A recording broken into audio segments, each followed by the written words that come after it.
Hey! Wahala dey o! Check if na your father be dis o! Look very well and check if na your father be dis. Share the video. Happening life now at Bank Road. Oh, this,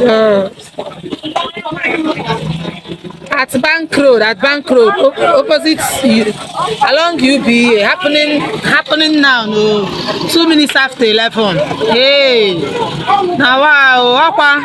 Na-emechi n'ọkada kịta na ka onye ọkada bụ this man pụta ebe a na-agafete na nnukwu moto ozugbo nwoke mmadụ ebe ndewa from there osi na machine daa biko na onye ma ndị be ya biko no Bank Road Nnewi abeg o make una share till ruo n'aka ndị be ya o.